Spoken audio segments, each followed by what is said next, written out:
Hey everybody. I bet you're wondering why I'm not in the forest. That is a really good question. I decided that I needed to come home. I did not want to. I was enjoying myself tremendously. However, the drought and finances are what brought me home. Having 3 ounces of liquid to no liquid at the end of the day when I was hiking and no water source in sight, or somebody telling me there is a water source in a few miles only to get there and there was no water source, was creating anxiety for me. In addition to, I felt like it was a safety issue. And, a lot of people go on ahead and hike. For me, it's not a responsible decision to go on ahead and hope that there is going to be water. I have to know there is going to be water.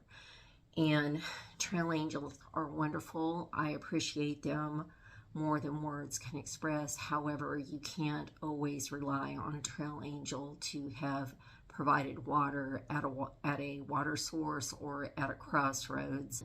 Or often they will have supplied water, and by the time I got there, the jugs were already empty. One of the hostel owners told me that they had been leaving water at the water crossings, but that they had been stopped by a park ranger and told that they would be fined $200 if they were caught leaving water there again.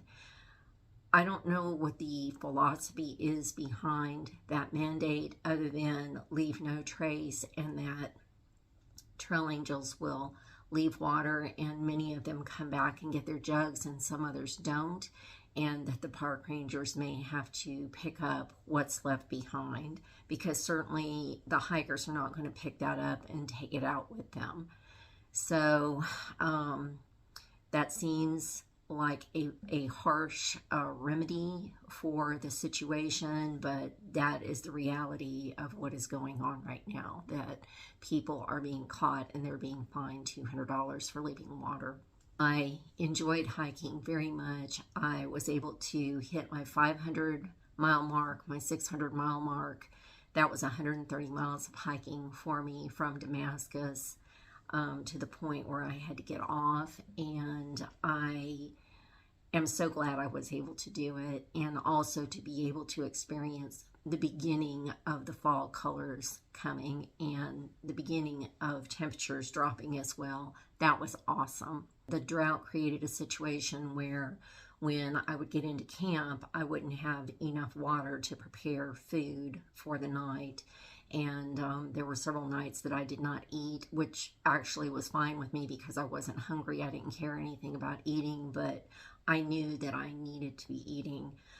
I did have beef jerky and nuts that I could eat, but they were very salty, and so I had to eat those in limited quantities because I didn't have any water to drink. There was a trail angel that agreed to meet me a little bit later on in Virginia. Her name is Mountain Mom. Her name is Rita, and she was wonderful about trying every way possible to help me, including offering the suggestion of me skipping a portion of Virginia and moving up forward where she could supply water to me along the way. But I had already felt like I had skipped so many sections before. I just did not want to skip anything else. So the drought was one reason. The other reason was because of finances. Because of the drought, I was having to come and stay at a hostel in the evening. Well, when you do that, you have to get shuttled back out to where you had hiked, and then in the evening you have to get a shuttle back into where the hostel is, plus the cost of the hostel. The shuttles were running $33 a piece to be dropped off, $33 to be picked up and brought back, then plus the cost of the hostel, which varied depending on what hostel you were staying in. That was more expense than I anticipated, and it was not sustainable. I did have funds that would have lasted for a certain period of time, but what a lot of you don't know is that our dog Charlie had to have an operation, and it was a major surgery, and he has another major surgery coming up in October. Between those 2 major surgeries, I did not have the luxury of being able to spend funds on a hike like I did last year. I did not come off trail because of my feet, though. I am very happy to report that with the physical therapy that I received and with doing my exercises in the evenings, even if I was really, really tired, I did them, that my feet did well. My right Achilles tendon did hurt on 3 different days because I had very steep ascents for a long period of time. But on the 4th day when I got up, my feet did not hurt at all. And so I'm very grateful that my feet did as well as they did. And my hope is that next year I will be able to return to trail either in the spring or in the fall when the weather is cool. From the point where I got off to Snicker, Virginia, and finish that. I did make a decision while I was on trail that I would not do a 2025 Nobo hike from the beginning. I had a lot of time to think about that, and I just decided the time and the expense, it just wasn't worth it to me personally to do a second attempt. However, what is important to me is to finish and go all the way to Katahdin. How long that's going to take, I don't know, but it's a journey, and you know, the destination is not the goal. The journey is the goal for me. I want to say a wonderful thank you to each of you that encouraged me along the way with such grace, kindness, patience, and your senses of humor. Y'all are just, you crack me up. You're funny.